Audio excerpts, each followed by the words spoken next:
अस्सलाम वालेकुम एवरीवन। आज मैं बनाने जा रही हूँ खशखाश प्याज, जो कि गर्मियों की बेहतरीन डिश है और बहुत ही टेस्टी बनकर तैयार होती है। तो आइए इसे बनाना स्टार्ट करते हैं। खशखाश प्याज बनाने के लिए मैंने यहाँ पर खशखाश ली है 100 ग्राम, और जिसे मैंने रात में भिगो दिया था और फिर सुबह मैंने इसको बहुत अच्छी तरह धो लिया है ताकि इसमें कोई मिट्टी या कनकन वगैरह बाकी ना रहे। और अब हम खशखाश को पीस लेंगे, लेकिन हमने खशखाश को इस तरह पीसना है कि इसमें पानी बिल्कुल भी ना हो। तो यहाँ पर आप देख सकते हैं कि मैंने खशखाश को जो है बिल्कुल बारीक सा पीस लिया है, थोड़ा सा नमक डालकर, और बग़ैर पानी के पीसा है। अगर आप किसी ग्राइंडर जार वगैरह में बग़ैर पानी के इस तरह का पीस सकते हैं तो पीस लें, नहीं तो मैंने इसको जो है इमाम दस्ते में थोड़े से नमक के साथ बिल्कुल बारीक पीस लिया है।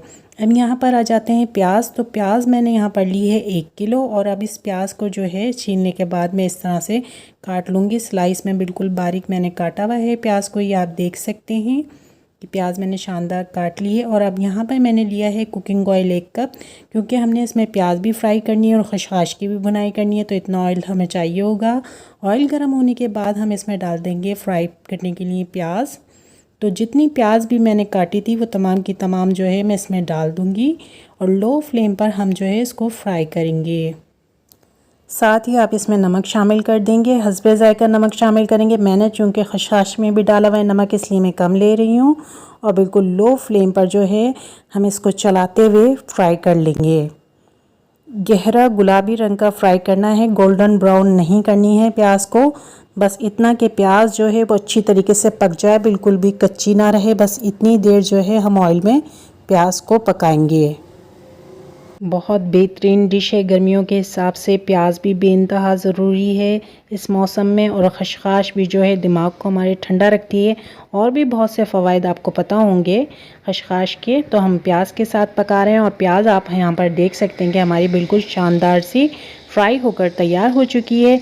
तो अब हम प्याज को एक अलग प्लेट में निकाल लेंगे, लेकिन निकालने से पहले थोड़ी देर इस तरह रखकर इसका एक्स्ट्रा ऑयल जो है वो रिमूव करेंगे, और उसके बाद इसको प्लेट में निकालेंगे। तो इसी तरह से तमाम प्याज जो मेरी फ्राई हो चुकी है उसे मैं एक अलग प्लेट में निकाल लूँगी।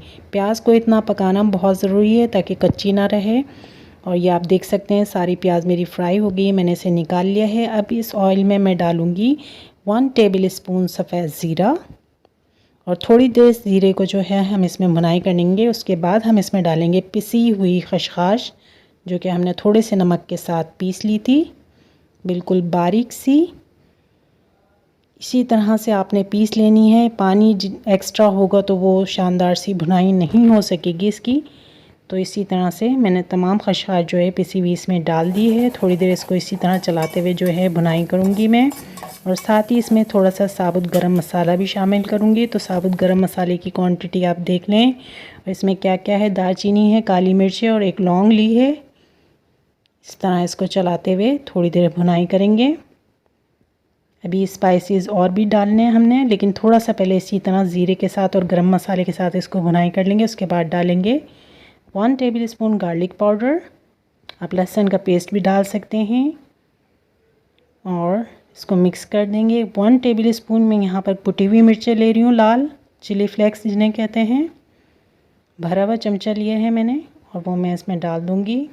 इसे भी मिक्स कर देंगे। इसी तरह चलाते हुए मसालों के साथ हमने इसकी थोड़ी देर भुनाई करनी है। हल्दी ली है मैंने चमचे का चौथाई हिस्सा। चलाते जाएंगे साथ साथ ताकि इसकी लो फ्लेम पे जो है शानदार सी भुनाई होती जाए। इस तरह बिल्कुल लो फ्लेम पर जो है हमने इसको भून लेना है अच्छी तरह। और जब इसकी शानदार सी भुनाई हो जाएगी तो फिर हम इसमें गलाने के लिए पानी शामिल करेंगे, लेकिन उससे पहले हमें थोड़ा सा टाइम लगेगा, तो हमने इसको भुनाई कर लेना है। लो फ्लेम पर तकरीबन 10 से 15 मिनट के लिए हमने इसकी शानदार सी भुनाई करनी है। और यहाँ पर आप देख सकते हैं कि इसकी शानदार सी भुनाई हो गई है खशखाश की। तो अब इसमें शामिल करूँगी गलाने के लिए पानी। तो पानी में यहाँ पर ले रही हूँ आधा कप। सीमाम दस्ते में लिया जिसमें खशखाश पीसी थी, तो वो पानी वाइट सा लग रहा है। इसको अच्छी तरह मिक्स कर देंगे, और फिर से जो है हम इसको लो फ्लेम पर उस वक्त तक पकाएंगे ढकना कवर कर कर, जब तक कि इसकी दोबारा से शानदार सी भुनाई नहीं हो जाती, या पानी जो ये है सूख नहीं जाता, उस वक्त तक यहाँ पर आप देख सकते हैं कि शानदार सी भुनाई फिर से हो गई है। जो पानी हमने इसमें डाला था वो खुश्क हो चुका है। अब हम इसमें फ्राई प्याज शामिल कर देंगे। वही प्याज जो हमने फ्राई करके रखी हुई थी, दोनों को अच्छी तरह मिक्स कर देंगे और थोड़ी देर बस ढकना कवर कर कर इसी तरह इसको पकने देंगे, तकरीबन 5 मिनट के लिए। और 5 मिनट बाद आप देख सकते हैं कि शानदार सा खशखाश प्याज का सालन जो है बिल्कुल रेडी हो चुका है। लेकिन हम इसमें कुछ और चीज़ें भी डालेंगे, जिसमें हरा धनिया और हरी मिर्चें हैं। इस तरीके से कट लगा लेंगे हरी मिर्चों को और इसमें शामिल कर देंगे हरा धनिया, हरी मिर्च, जो कि एक शानदार सा टेस्ट देते हैं सालन में। दोबारा से इसको दम पर रख देंगे और तकरीबन 10 मिनट बाद जो है इसको खोलेंगे तो शानदार सा सालन खशखाश प्याज का बिल्कुल रेडी है। इसे डिश आउट कर लेते हैं। इस तरह से खशखाश की भुनाई कर कर जब आप पकाएंगे तो आपको अंदाज़ा होगा कि बहुत ही लजीज बनकर तैयार होते हैं इस तरह से खशखाश प्याज, और बहुत अच्छी लगती है। तो बेहतरीन सी डिश खशखाश प्याज बिल्कुल रेडी हो चुकी है। यहाँ पर आप इसे चपाती और नान के साथ ट्राई कर सकते हैं। रेसिपी अच्छी लगी है तो लाइक एंड शेयर कीजिए।